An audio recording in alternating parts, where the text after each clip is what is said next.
The great hall of the Galactic Refugee Station smelled like despair and cheap recycled air. And Princess Callistra of the fallen Varanthi Empire stood in the middle of it all with nothing left but her pride.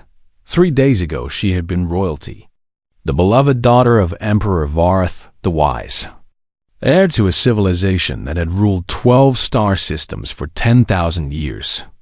But now she was just another refugee begging for scraps at the edge of known space. The hegemony of Thrall had come without warning and without mercy. And in 72 hours, they had done what no enemy had accomplished in 10 millennia. They had shattered the Varanthi Empire. Completely Callistra could still hear the screams in her mind when she closed her eyes, could still see the purple fire of Thrall weapons burning through the palace walls, could still feel her mother pushing her toward the escape pod, while her father drew his ceremonial blade for one final stand. She had survived because her parents had died. And that thought burned in her chest like a cold star that would never fade. The refugee broker was a small creature with too many eyes and not enough sympathy. And he looked at her credit chip with obvious disappointment. "This is all you have, Your Highness?" he asked, his voice dripping with false respect. "The hegemony seized our treasury," Callistra replied, keeping her voice steady through sheer force of will.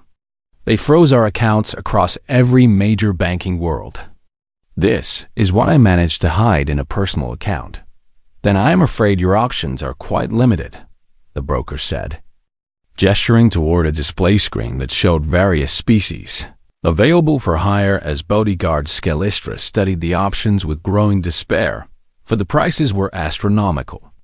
And the beings listed were clearly meant for wealthy clients who could afford the best protection the galaxy had to offer. The 8-limbed Craxi warriors were legendary for their speed and ferocity, but a single one cost more than she had.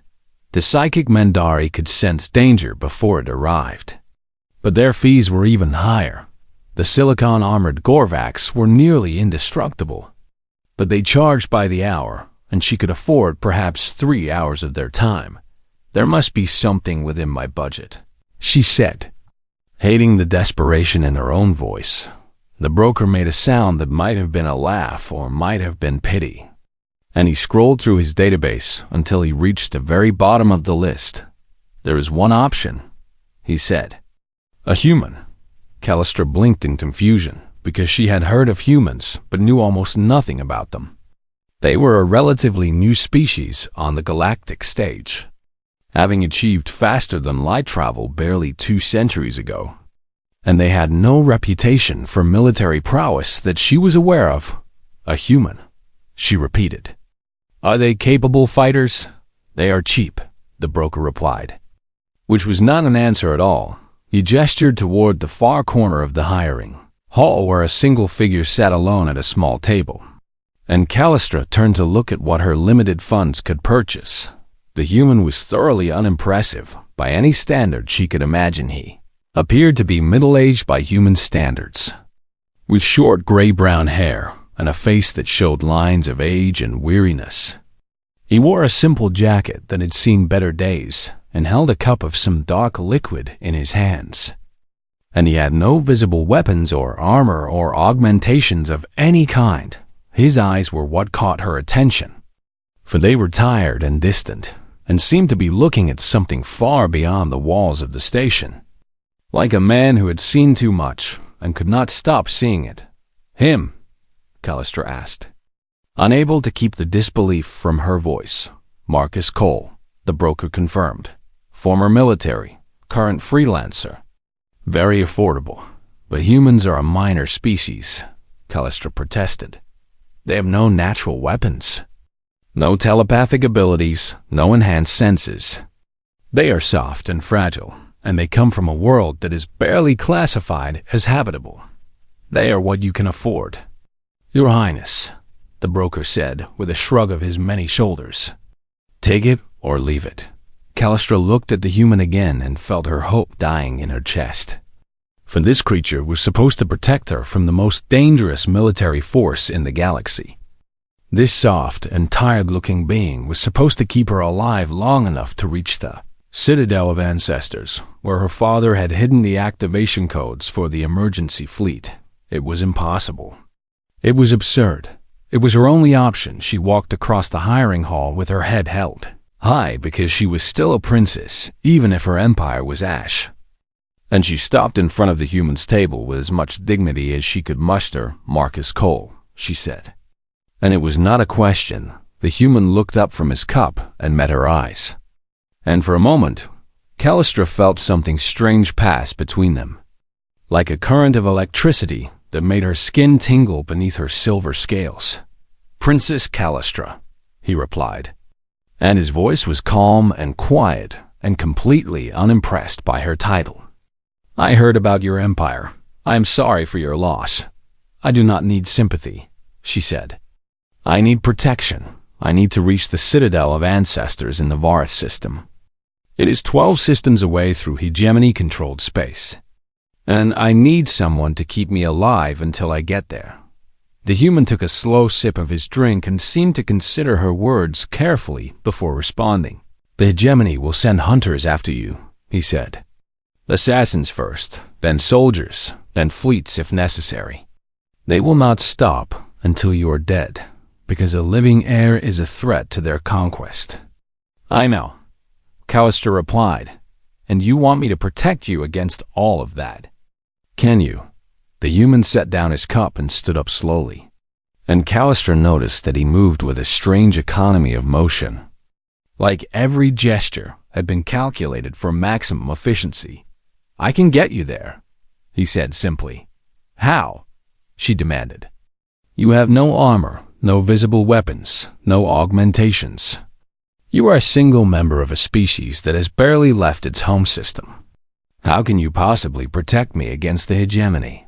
Marcus Cole smiled then, and it was not a pleasant smile. It was the smile of something old and tired and dangerous that had been waiting for someone to ask exactly that question. "Your Highness," he said, "you are looking at the most successful invasive species in the galaxy. We survived our home world when it tried to kill us with ice and fire and plague. We survived each other when we spent 10,000 years trying to destroy ourselves. And now we have survived long enough to reach the stars." He picked up a small bag from beside his chair and slung it over his shoulder. "The hegemony thinks they know what violence looks like," he continued. "They think they understand war because they have conquered a few dozen species who were not ready to fight back." He met her eyes again, and this time Callistra saw something in those tired depths that made her breath catch in her throat. Something ancient and patient and utterly without mercy. "They have never fought humans," Marcus Cole said, "and they have no idea what is coming." He gestured toward the station's docking bay with one soft and fragile hand. "Shall we go?" "Your Highness." Callistra looked at this strange and unimpressive creature, who spoke of his species like they were something to be feared, and she felt the first tiny spark of hope ignite in her chest, despite everything. She had no idea what she had just hired, but she was about to find out. The freighter was small and cramped and smelled like engine grease and old cargo, but it was the only ship heading in the right direction that would not ask questions. About its passengers, Marcus had arranged everything with quiet efficiency, speaking to the captain in low tones and handing over a credit chip that made the grizzled Corthan trader nod once and ask nothing more 3 days into their journey. Callistra had learned almost nothing about her human protector. He slept in short bursts that seemed barely adequate for rest. He ate simple meals without complaint, and he spent long hours sitting in silence while staring at nothing in particular. And when she asked him questions about himself, he answered in words so brief that they barely qualified as conversation. "Where did you serve?" she had asked on the second day. "Many places," he had replied. "What did you do before you became bodyguard?" "Many things." "Do you have family?" "Not anymore." She had stopped asking after that because his silence was Clearly, a wall he had built around himself. And she was not certain she wanted to see what lay behind it on the third night she woke to darkness and silence. And she knew immediately that something was wrong. The ship's engines had stopped humming, and the constant background noise of life support had faded to nothing.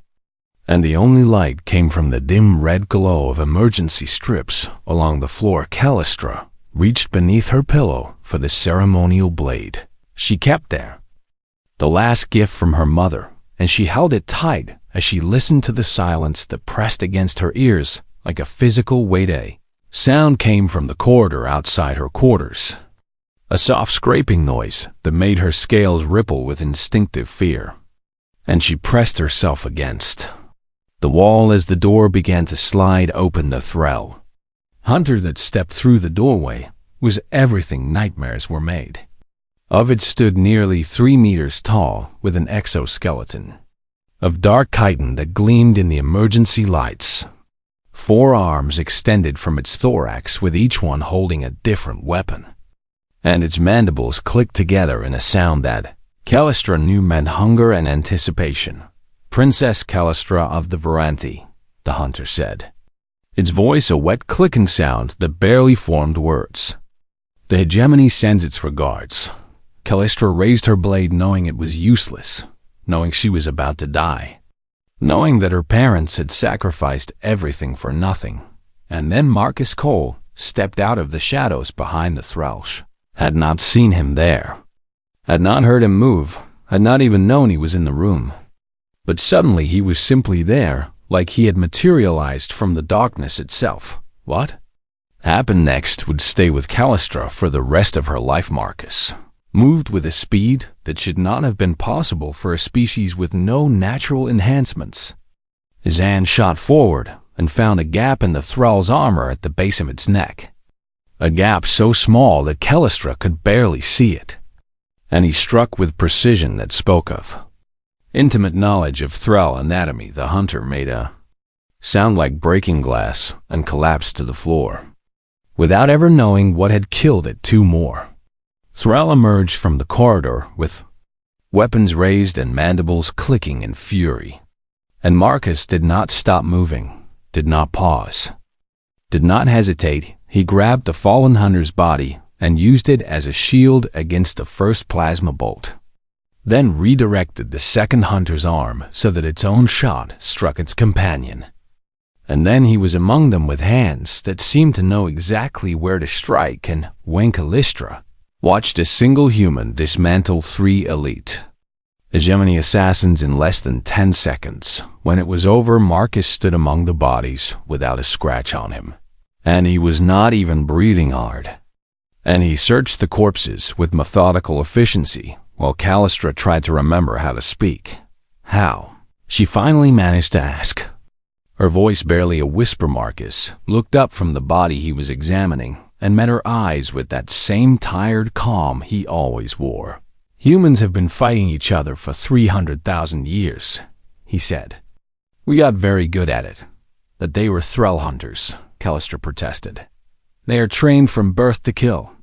They have natural armor and 4 arms, and they can see in complete darkness. And they rely on all of those advantages," Marcus replied. "They expect their prey to be afraid and to run and to fight in predictable ways. They do not expect something that has evolved to kill things bigger and stronger and faster than itself." He finished searching the bodies and stood up with a small device in his hand that blinked with a faint red light. "Tracking beacon," he said. "They knew exactly where we were, which means the captain sold us out, or they have been following us since the station." "What do? "We deal with the captain and then we change course," Marcus said. "There will be more hunters coming. This was just the first wave." "Are you worried?" Callistra asked, studying his face for any sign of fear or concern. Marcus considered the question for a moment. "Before answering, worried is not the right word," he said. "I am prepared. I have been preparing for situations like this my entire life. Every human has been preparing for situations like this since before we could write." He gestured for her to follow him toward the bridge. stepping over the thrall bodies with casual ease. You see, Your Highness, humans evolved on a planet that was trying to kill us every moment of every day. We had no claws and no fangs and no armor and no venom. We had no natural weapons at all. So we became the weapon. They moved through the darkened corridors of the freighter. And Callistra found herself watching how Marcus walked. How he checked corners and listened to silence and seemed to see things that were not there. We learned to read body language so we could predict attacks before they happened. He continued. We learned to use tools because our hands could not tear flesh. We learned to work together because a single human was prey, but a group of humans was something else entirely. They reached the bridge and found the captain cowering behind his console with a thrall communicator in his trembling hands. Marcus did not kill him, which surprised Callistra more than anything else that had happened that night. He simply took the communicator and crushed it, and then gave the captain very specific instructions about where to go and how fast to get there.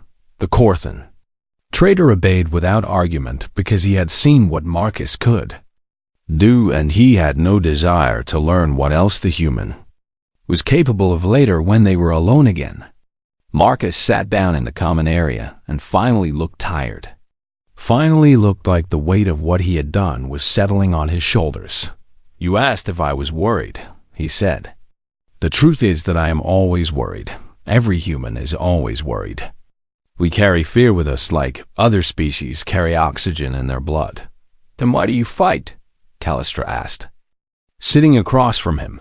Because fear is not the same as surrender, Marcus replied. Humans learned long ago that the only way to survive fear is to walk toward it. To face the thing that terrifies you and fight it anyway. We do not win because we are unafraid. We win because we are afraid and we fight anyway. Callistra looked at this human with new eyes, seeing past the soft exterior to the thing that lived beneath it. The predator that had clawed its way to dominance on a world that had given it nothing but challenges. They will send more hunters, she said. Yes, and soldiers after that. Yes, and you will fight them. Oh, Marcus Cole smiled, that strange and dangerous smile again. Your Highness, he said. I am counting on it. Waystation Gamma hung in the void between stars like a metal flower waiting to bloom.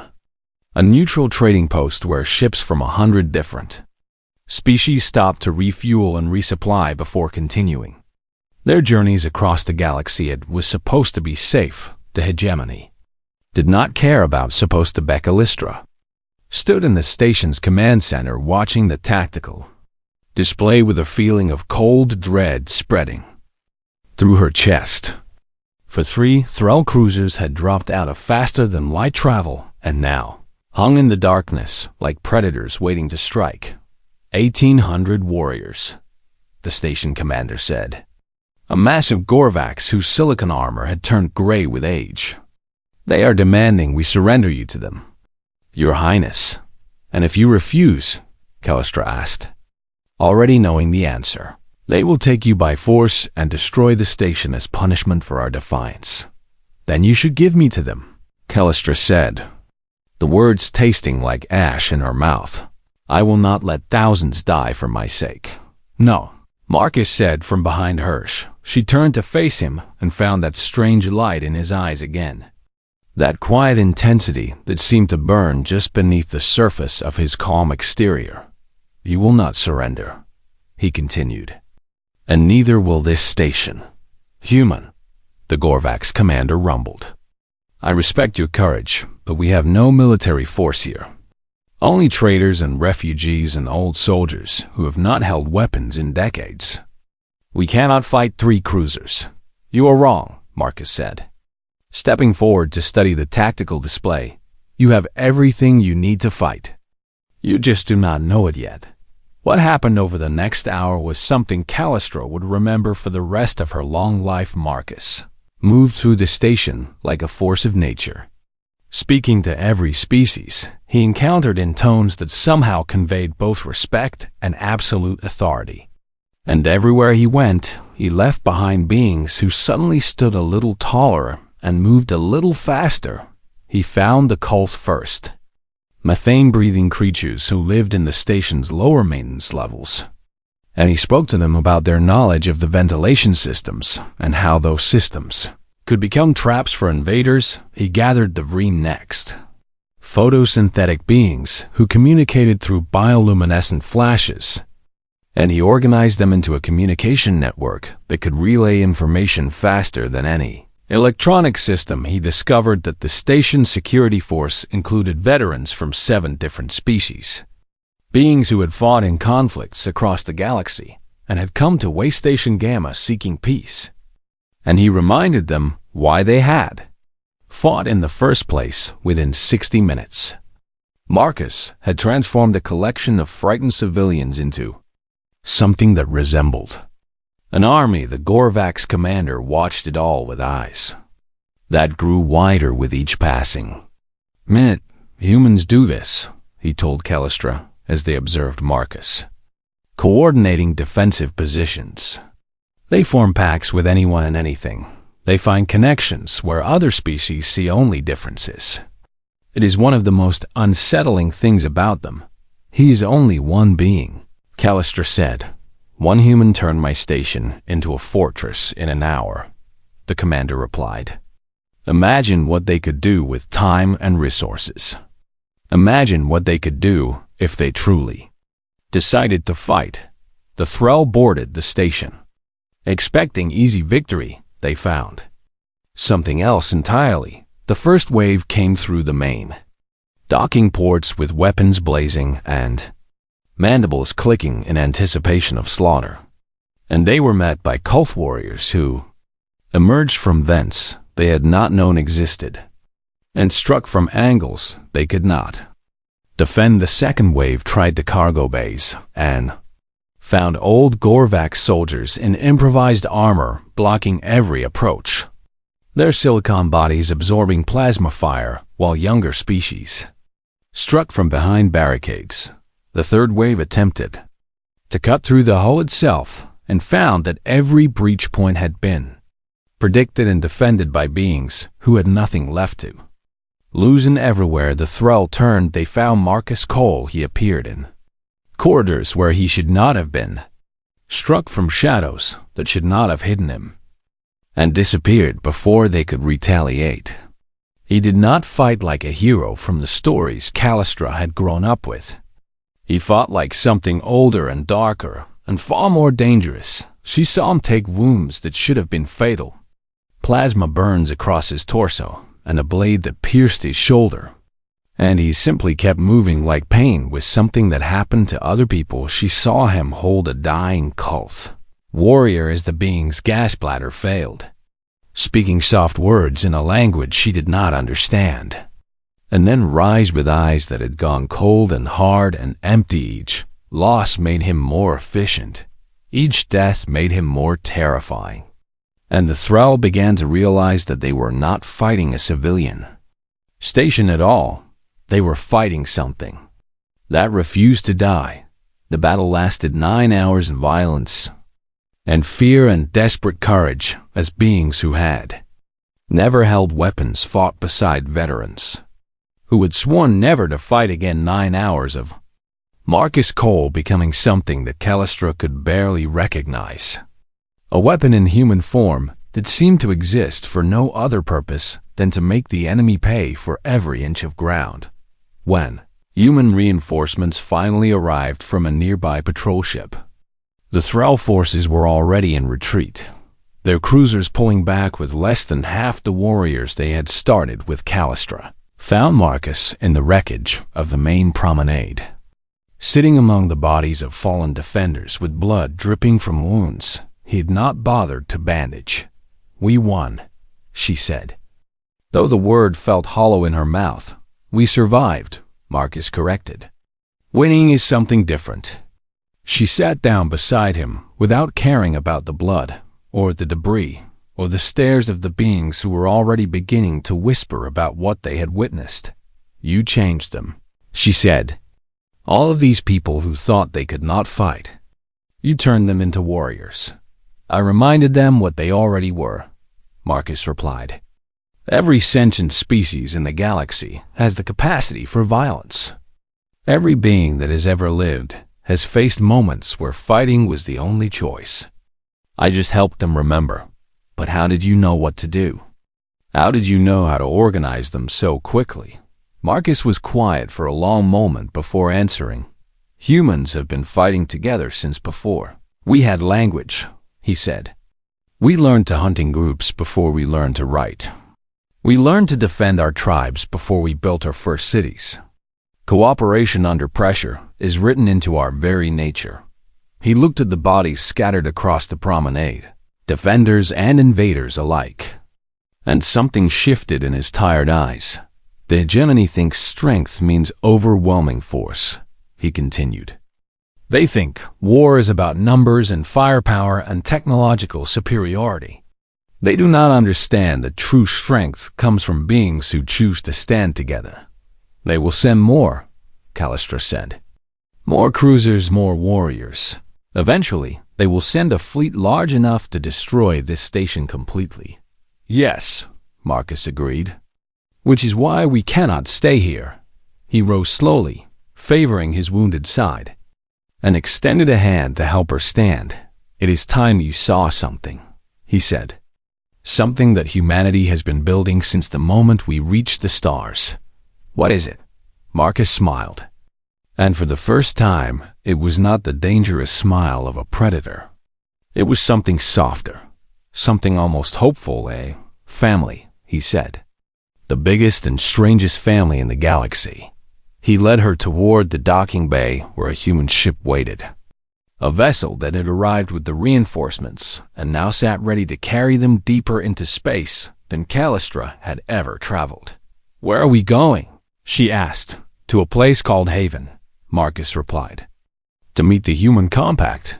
He paused at the airlock and looked back at the station one last time, and to show you what humanity is really capable of. The planet called Haven should not have existed. Callistra had spent 200 years studying galactic politics as part of her education as heir to the Varanthi throne. She had memorized every major alliance and trade federation, every military pact and territorial agreement, every power structure that shaped the galaxy. She had never heard of the human compact, and yet here it was. A hidden coalition spanning 40 star systems. A network of worlds that had somehow remained invisible to every intelligence service in known space. The ship descended through clouds that shimmered with colors Callistra had never seen before. And as they broke through into clear air, she saw something that made her breath catch in her throat. A city spread across the valley below them. But it was unlike any city she had ever encountered, for it seemed to hold a dozen different environments in perfect harmony. Crystalline domes contained atmospheres for methane breathers. Liquid sections flowed through channels for aquatic species. And open plazas welcomed beings who needed nothing but air and sunlight.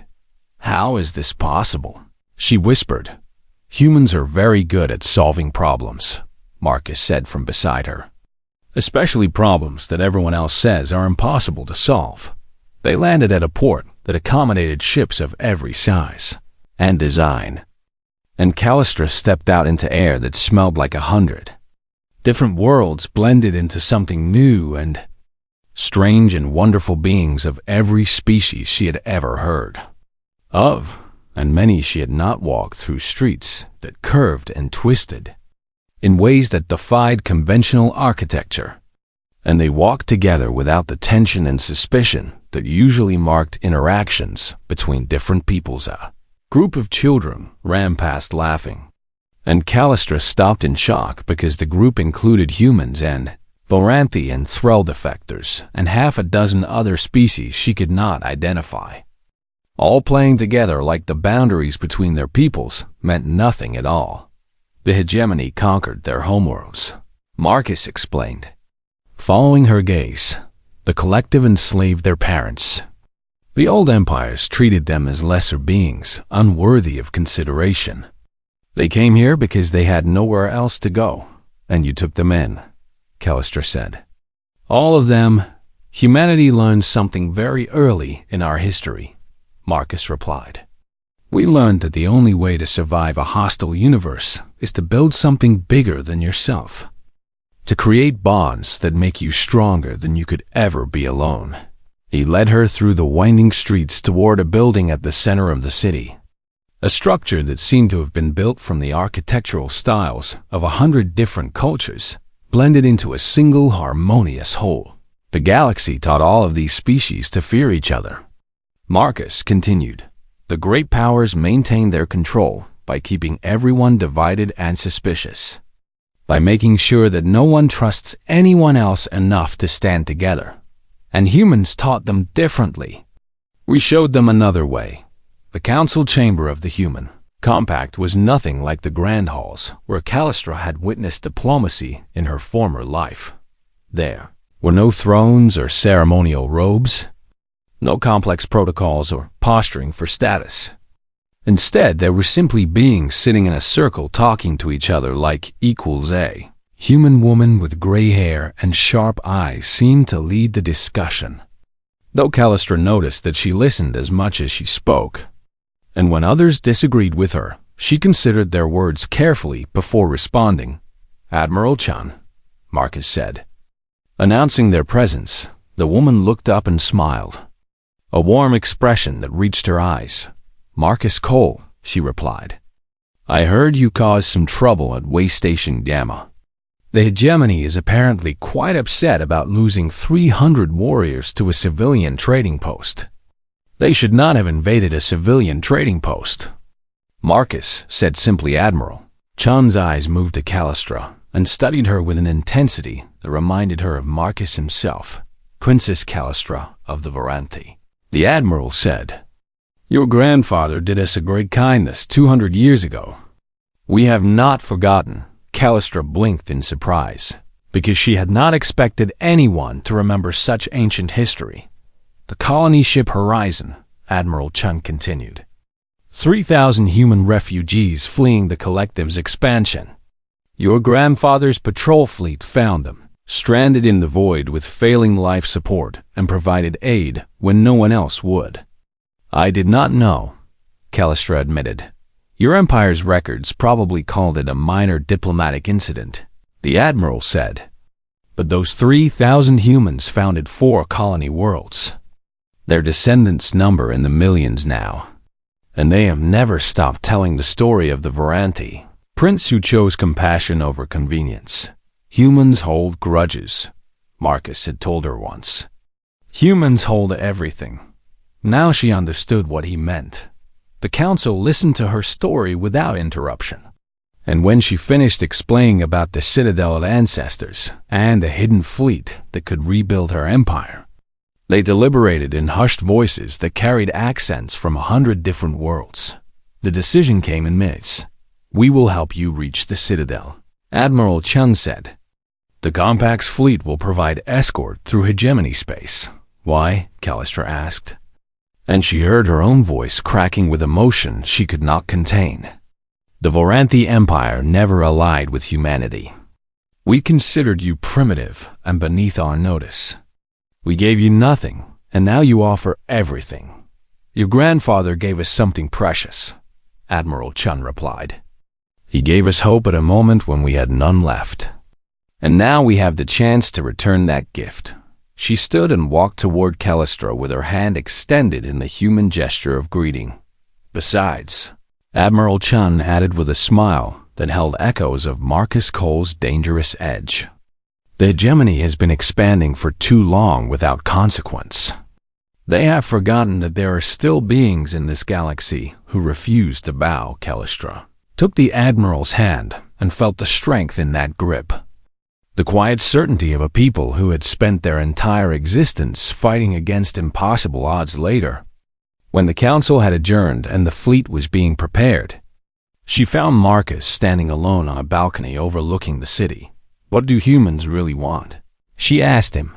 From all of this, from the Compact, from helping species who have never helped you. Marcus considered the question for a long moment before answering. To not be alone, he said finally. And to make sure no one else has to be either. He gestured toward the city below where 1,000,000 beings from 100 worlds live together in peace. The universe is vast and cold and terrifying, he continued. And out there in the darkness, there are powers that see other species as resources to be exploited or threats to be eliminated. They do not believe in cooperation, because cooperation requires trust. And trust requires seeing others as equals. And humans see everyone as equals. Humans see everyone as potential friends we have not met yet. Marcus replied, "It is probably our greatest weakness and our greatest strength." Callistra looked at the city that should not have existed, at the proof that beings could choose to build rather than destroy. And she felt something shift in her understanding of the universe. "The hegemony does not know about this place," she said. "About any of this. Not yet." Marcus agreed. "When they find out, they will be afraid." Marcus turned to look at her with those tired eyes that had seen so much. "Your Highness," he said, "they should be." The citadel of ancestors floated in the heart of a dying star, protected by ancient Varanthi, technology that had held for 10,000 years, against every force the universe could throw at it. The hegemony fleet that surrounded it had, held for 3 days. Callistra stood on the bridge of the compact flagship studying the tactical display with a feeling of ice forming in her stomach. For 12 Thrall battleships hung in the darkness between her and the last hope of her people. "We cannot break through," Admiral Chung said quietly. "Our fleet is strong, but not strong enough. A direct assault would destroy half our ships before we reach the citadel. Then we need another approach," Marcus said from his position near the door. He had been quiet throughout the journey, quieter than usual. And Callistra had noticed him spending long hours alone, staring at the stars with an expression she could not read. "What do you suggest?" Admiral Chun asked. "A single insertion pod," Marcus replied. "Fired through the crossfire during the initial engagement. Small enough to avoid detection. Fast enough to reach the citadel before the hegemony realizes what is happening. That is suicide," Callistra said immediately. "The weapon's fire alone would destroy anything that size." "Maybe," Marcus agreed. "Maybe not." He stepped forward and brought up a trajectory on the display. A twisting path through the chaos of battle that seemed to thread between impossibilities. "I have done this before," he said. "Not exactly this, but similar. The principle is the same. You find the gaps between certainties, and you slip through them before anyone realizes you were there. You will die," Callistra said. And she heard her own voice breaking.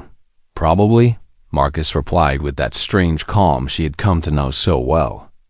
"But that is not actually the important part." Admiral Chun studied the trajectory for a long moment before nodding slowly. "It could work," she admitted. "It is insane and reckless, and it violates every principle of tactical planning I have ever learned. But it could work. That is the human approach," Marcus said with a smile. "We specialize in solutions that should not work." The pod was barely large enough for 2 beings. A metal shell wrapped around engines and life support and nothing else. And as Callistra strapped herself into the passenger seat, she wondered if this tiny vessel would become her. Coffin Marcus ran through pre-launch checks with practiced efficiency, his hands moving across controls like they were extensions of his own body. "You do not have to do this," Callistra told him. "You could stay with the fleet. You have already done more than anyone could ask." "Your Highness," Marcus replied without looking up from his work. "I told you I would get you to the citadel. I keep my promises." The compact fleet engaged the hegemony line with the fury of beings who had nothing left to lose. And space became fire and metal and screaming ships as 2 forces collided in a dance of destruction. The pod launchhead Callistra had thought she understood speed, had thought the fastest ships of the Varanthi Navy had shown her what velocity really meant. But she had been wrong. The insertion pod tore through the battle like a needle through fabric, and Marcus flew it with hands that seemed to know where every weapon would fire before it fired, dodging plasma bolts and missile tracks and debris with margins so thin she could have reached out and touched death. "How?" she gasped as they threaded between two colliding cruisers. "Pattern recognition," Marcus replied, his voice tight with concentration. "Humans evolved to see patterns in chaos, to predict where the predator would strike before it moved. I am just applying old instincts to new problems." They burst through the battle line, and the citadel loomed before them, a fortress of ancient stone and metal that had been old. When her grandfather's grandfather was young, the Thrall had breached the outer defenses. She could see their assault ships clustered around entry points, and her heart sank as she realized they would not be alone inside. The pod crashed through a shattered viewport and skidded across a floor of polished stone, and Marcus had his weapon drawn before they stopped moving. "Stay behind me," he said. And then they were running the halls of the citadel, held 10,000 years of Varanthi history. Murals depicting the rise of her civilization, statues of ancestors who had built an empire from nothing. And now Thrall warriors defiled these sacred spaces with every step of their armored feet. Marcus fought them with everything he had and everything he was. Callistra watched him take wounds that should have been fatal, plasma scoring across his torso and a blade through shoulder and impacts that cracked bone. And he simply kept moving like his body was just a tool to be used until it broke. They reached the final chamber, the heart of the citadel where the activation codes waited, and found 50 Thrall warriors standing between them and Salvation A. Thrall commander stepped forward with mandibles clicking in what might have been laughter. "One human," it said. "The hegemony has crushed 1,000 species. We have conquered worlds that have stood for longer than your kind has existed. What can one human do against all of this?" Marcus dropped his weapon. He stepped forward. He smiled. "Let me show you," he said. What followed was not a fight. It was a demonstration of what 300,000 years of evolution had created. A lesson in what happened when a species refused to accept any limitation the universe tried to place upon it. Marcus moved through the Thrall like water through cracks in stone, finding gaps in their armor and weaknesses in their formations that should not have been visible. And he struck with hands that had learned to kill before his species had learned to build. When it was over, he stood alone among the fallen, and his body finally seemed to realize what his will had refused to accept. He fell to his knees. Callistra caught him before he collapsed completely, lowering him to the floor while she activated the console with her free hand across 12 star systems. Hidden ships awakened, the emergency fleet her father had prepared for exactly this moment. And the hegemony forces at the Citadel found themselves suddenly facing annihilation. But she did not watch the battle turn. She watched Marcus Cole dying in her arms. "You did it," she said. And tears she had not shed since her parents died were finally falling free. "You did it," he corrected, his voice barely a whisper. "I just kept you alive long enough." "Why?" she demanded. "You barely knew me. My empire gave your people nothing. Why would you sacrifice everything for someone who had no right to ask it of you?" Marcus looked up at her with those tired eyes that had seen so much. And for the first time she saw what lay behind his walls. The vast and terrible and beautiful thing that humans called love. "Humans do not help people because of what they can offer," he said. "We help because the universe is vast and cold and terrifying. And the only way any of us survive it is together." He reached up and touched her face with a hand that was growing cold. "Your grandfather showed kindness to strangers 200 years ago," he continued. "And that kindness echoed across generations until it reached you here in this moment. That is what we believe in. That is what we fight for." "What?" she asked. "The idea that every act of compassion matters," Marcus replied. "That every choice to help instead of harm creates ripples that spread further than we can imagine. That the universe does not have to be cruel if we refuse to let it be. Medical teams from the Preavims from the P race does not have to be cruel if we refuse to let it be. Medical teams from the Denetical teams from the D-Hos, that the universe does not have to be cruel if we refuse to let it be cruel, if we refuse to let it be. Compact Fleet found them there among the bodies of the fallen. And they worked with desperate efficiency to save the human who had given everything for a princess. He barely knew Marcus Cole survived. Barely. And the scars he carried would never fully heal. But Callistra would visit him every day during his long recovery. And she would tell him about the new empire she was building. An empire founded not on conquest, but on connection. Not on fear, but on trust. She built her court with human advisors and compact alliances, with representatives from every species that had been forgotten by the great powers. And she made Haven the model for what the Varanthi could become years later. When Marcus had recovered enough to return to what he did best, she asked him one final question. What does humanity truly want from the galaxy? He thought about it for a long moment before answering. To not be alone, he said. And to make sure no one else has to be either. She thought of the galaxy as it had been, full of empires built on fear and alliances forged from necessity. Species that saw each other as threats or resources. Then she thought of the galaxy as humans seemed to see it. Full of potential friends they had not met yet. Perhaps that was the most terrifying power of all. And perhaps it was exactly what the universe needed. Callistra watched Marcus Cole board his small ship and fly off toward the next being who needed protection. The next impossible mission. The next chance to prove that stubborn hope could overcome any darkness. And she smiled. Because she finally understood what it meant to be human. It meant looking at an infinite and hostile universe and deciding to love it anyway.